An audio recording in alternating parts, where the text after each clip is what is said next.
has the hiccups now. Does he?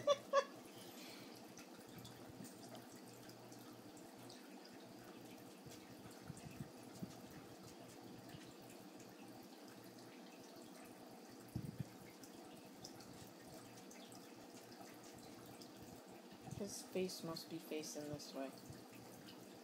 Because I feel that hiccup's always on this side, never on this side. So he must be like this.